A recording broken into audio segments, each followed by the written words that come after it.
السلام علیکم دوستانو، د روغ صحت په هیله مو نن به په دې باندې خبرې وکړو چې څنګه دا معلوم کړو چې تاسو ته څوک په واتساپ کې یو میسج راولېږي او وروسته هغه بیا بیرته ډیلیټ کړي، تاسو نه یو کتلی.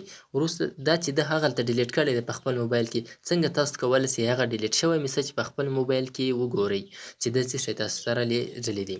نو دې لپاره زه راځم تاسو ته لومړی ښکاره کوم، مثال زه دې کس ته یو میسج لیږمه، مثال دلته زه لیکم ثرډ ما ولیکه، فورت مې ولیکه، دا میسج ما سینډ کړ. اوس زه غواړم دغه ثرډ چې کوم یو دی زه غواړم چې دا ډیلیټ کړم.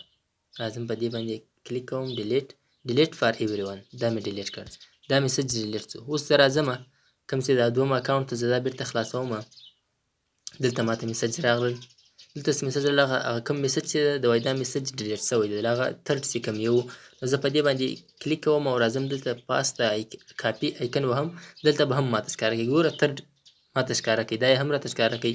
او بل تاسو کولی سئ چټ بین اپلیکیشن ته راسئ، دلته چې کله راغله دلته یې تاسو وګورئ، دلته یې هم تاسو درکړي دا ثرډ، دلته یې هم تاسو درکوي. نو د دې ټریک لپاره چې تاسو دا څنګه اپلای کړئ، څنګه دا میسج وګورئ، تاسو به چټ بین چې کوم اپلیکیشن ده دا به د پلی سټور څخه را ډاونلوډ کړئ، لینک یې په ډسکرپشن کې موجود ده، تاسو دې باندې کلیک وکړئ او دا اپلیکیشن ډاونلوډ کړئ. کله چې مو دا ډاونلوډ کړئ، دې نه وروسته دوی تاسو نه درې سټیپس دی هغه الو کوي، یعنې پرمیشن ورکوي. د هغه نه وروسته تاسو کولی سئ هغه ډیلیټ شوي میسج وګورئ. دلته تاسو ته د مسنجر لپاره هم کوم دغه درکوي، اډ نیو اپ مسنجر لپاره هم اپشن څه ده، خو ما ټرای کړی نه ده مسنجر، تاسو کولی سئ هغه هم ټرای کړئ.